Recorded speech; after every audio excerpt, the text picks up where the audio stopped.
years did you jump after that first year? I did 15 total, I think. 15 years. Yeah. Steady, consistent, constant. And do you have what's your biggest memory of those 15 years jumping? I mean, there's lots of them, I'm sure. Yeah. But when you think about it, what comes to your mind?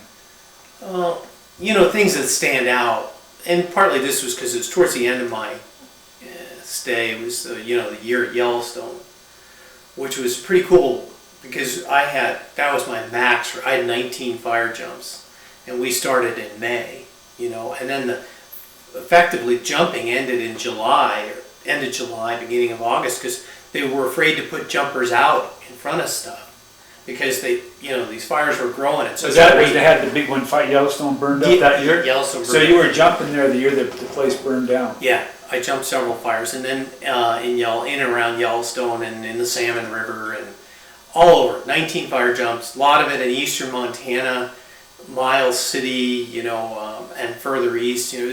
It was a very cool year for, we had a sub base out of and stayed at the old Olive Hotel, but we went all over. In Miles City. Yeah. Plus, at that time, I was the blaster, and so once the season kind of got to the point where they wouldn't throw jumpers anymore, because the idea of jumpers to put a few people on a small fire, well, nothing was staying small, and when the wind would blow one of these big fires, they traversed miles and miles and miles, so they were just afraid to put people out where they couldn't get them, so they just quit doing it, but I work with old DuPont, and I can't think what DuPont's, Dave. Anyway, I work with DuPont, and we ran an explosives cache at West Yellowstone. They bring product in, and we ship it out to the various fires, sign it out, and all this stuff. And then I also went and did a lot of blasting. Just fireline explosives. Well, so you acquired that expertise while you were a jumper? Yeah. What other kind of expertise did you get over those 15 years besides just being a pogue jumping on fires? Well, I did a heck of a lot of sewing. Sewing? Yeah, like what? Gear, all kinds of gear, PG bags, pack out bags, jump gear. You name it. We'd even design pieces for people, they need a pack for a certain kind of equipment and stuff like that. And it was really great. Those guys, there's a wealth of knowledge in there, and those guys know how to build gear, to support weight and to do everything. And so you're working with Sear and those guys, and, it was, and Kinderman and Jimmy Beck, and, we just built a lot of stuff. So did you do a lot? Did you do pack and parachutes too? Did you do that? I did some pack and parachutes. Mostly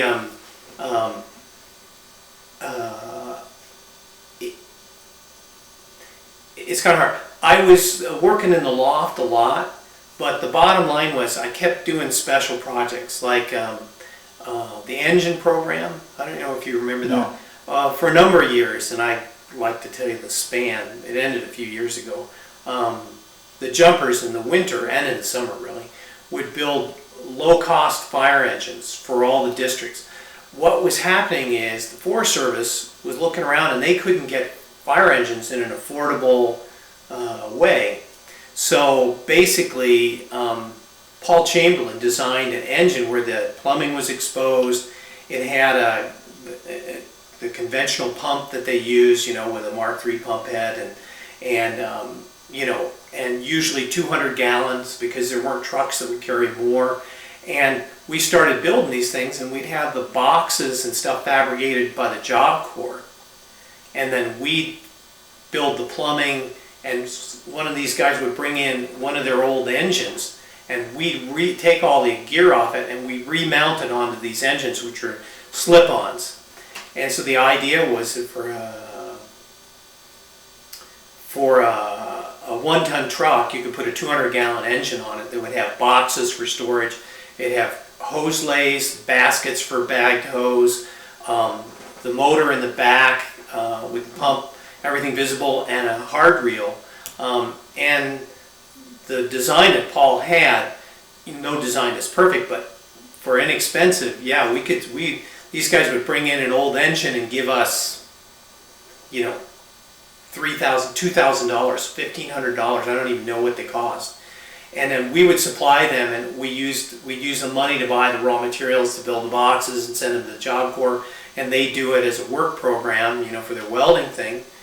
And it wasn't perfect, but we supplied most of Region 1, most of the Indian reservations, all the way out to some in California, all the way out in Washington, some guys out in North Dakota.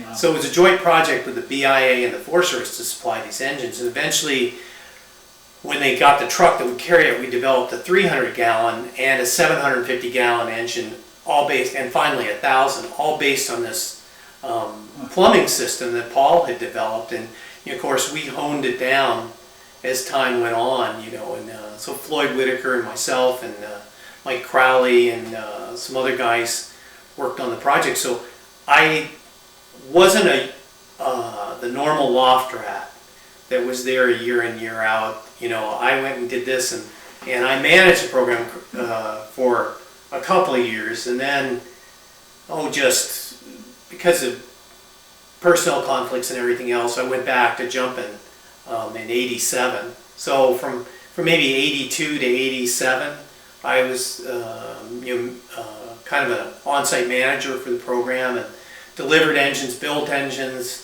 And that was part of the aerial fire depot. That was part of it. It was one of those things that they did to try and broaden the jumper mission a little bit, and the BIA paid for half of it, and so it put some people to work, and Paul had designed the engine, you know. And that's cool. Yeah, it was a good deal, and I mean, it gave me a ton of experience with engines that I wouldn't have had. So when I went to the district, you know, a lot of times jumpers, and keeping this straight and narrow, you know, I had fire line explosives, general explosives, advanced saw training, you know, engines. I mean, what about aircraft? You get any exposure to aircraft stuff? Sure. You know, and one of the things that, yeah, I did. I was also a helicopter manager, and one of the things I did in '88, towards the end, was I spent in September and October, I spent probably 40 days as helibase manager. I'd alternate with Sonny Archuleta, and he and I was really his assistant, but when he had to be gone, I would manage the helibase. You know, it's Type 1 helibase. We had, you know, 4 or 5 Type 2 helicopters and 4 or 5 Type 3 helicopters going in all the time, and this was Yellowstone. So, I mean, you were moving troops by the thousands and doing supply missions for dozens of fires or dozens of locations on a couple of big fires. But one of the cooler things I did, this is kind of a cool thing. In '88, funny deal, a friend of mine was getting married in Jackson Hole. And I jumped a fire, Walt Smith in the lead, on Green River Lakes, you know, which is south of Jackson Hole. And because Walt pulled a burnout, it just stopped the fire dead. In other words, you started backfire? We started backfire, yeah. Well, you know, basically what happened, yeah, we started backfire. And the deal was that we really wrapped up this fire where, you know, every fire had gone to multiple thousands of acres. And Walt, the one side that was really bad, we were on. And Walt backfired it, and it just caught it. And we were gone. You know, of course, jumpers were in big demand, you know, to get us off there. And it was really, I mean, it was a really good piece of firefighting. Strangely enough, one of the few times I almost got really overrun by fire. Tiny little spot, no bigger than my yard here, that chased 4 of us, and we just barely got out without getting burned. A funny little corner of a isolated corner of a fire, like they always say. Anyway, we got out of there, and we were coming across Green River Lakes, and I said, "God, what day is it?" The guy says, such and such. I said, "Holy cow, you know," and it's dark 30 in the morning. I said, "A buddy of mine's getting married today in Jackson Hole." And they said, "Well, they're taking us to Jackson Hole to fly us back to the west." I went, "Huh." And he goes, well, why don't you ask them if you can have it off? And I thought, what? You know, they never let us off. You know, we've been working since April, you know. They're never going to let us off. And this guy goes, well, you can ask. I said, well, yeah. So I call him in the West and say, you know, I got the guys getting married. I would like to go to the wedding.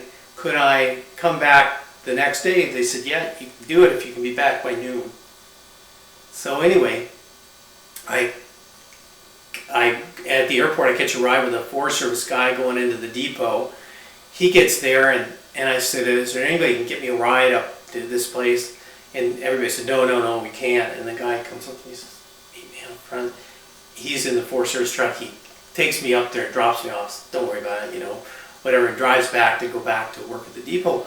I get to my friend's house, and there's nobody there except the caterer. They're all down getting ready for the wedding. And, you know, I didn't have the invitation. I didn't know it.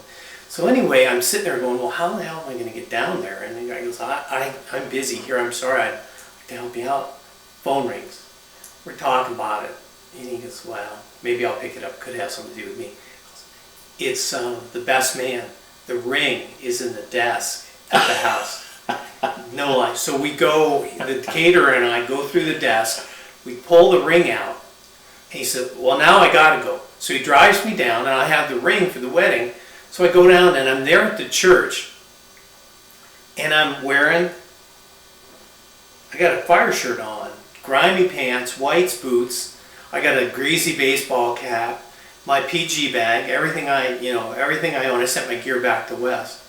And I'm standing by the church. Well, a couple guys I knew, you know, from youth, walked by me and kind of looked at me like, oh God, another bum, you know. And I go, hey, you know, and I talked to Frank, John, and oh my God. I said, I've got the ring. And they said, so they took me in the end of the church, and Teddy's wife, or Teddy's mother was there. And I go, Mrs. Kimmel, and she goes, Steve? Is that you, Steve? Because I'm still dirty. I mean, I'm not even clean, you know. Yeah. And I said, I brought the ring. I just happened to be up at the house. I'm just coming off a fire. And she goes, you go, oh, I'm so happy you're going to be at the wedding, you know. And anyway, the thing of it was, she turns to the ushers and goes, he's a family friend, an honored guest. I want you to put him right in the church on our side, you know, and the ushers are looking at each other. So anyway, I looked at it and went, I understand, I'll just sit in the back, you know. So I go in and I sit in the back, and I'm in my fire gear, you know, I'm smoky and looking terrible. Anyway, I'm just waiting for something to happen, trying to keep low, and you know, people are kind of going, it's a building on fire, what the heck. Anyway, the photographer comes backing in the door and snapping pictures of the bride, you know, and she's coming in and she's standing there, and he swings over and he's snapping more pictures. He's not really looking at the background. So I know somewhere there's pictures of Teddy's beautiful bride in her dress, and right behind her some dirty guy in a fire shirt. Anyway, that's great. I went to the wedding. It was great. Stayed up most of the night, got pretty drunk, and the next morning I had to get back to West by noon. So 30, my buddies say, you know, we're going floating today on the Snake. They grab a car, they drive me up as far as they can into the Targhee Pass, I think it's Targhee Pass, and just say, we gotta leave you. They disappear. So here I am, thumb out, trying to get back to West, going, God, I hope I make it by noon. I get picked up, of all things, by a female doctor from Twin Falls, who goes, are you a firefighter? Are you lost? Or what? I tell her the story. She drives me all the way to the base. I get out, you know, and I'm going, oh, you know, and this worked out. I'm walking across the tarmac. I'd just gotten in. I mean, I was still a little bit drunk, you know. I walk across the tarmac. Troy Kurth sees me, who is the fire manager for the region. He says, Steve, come here. I mean, I haven't even gone in and said I'm here yet. And he goes, this is the type 1 fire boss, da-da-da-da. You're going to be a structural liaison for the protection of Old Faithful Lodge. Because at the time, the big fire was running for Old Faithful. I go, yeah, okay. You know, I'm just, you know, and they said, you know, I need you to get on this helicopter over here. And I'm going, What? You know, I hadn't even, so I went in and I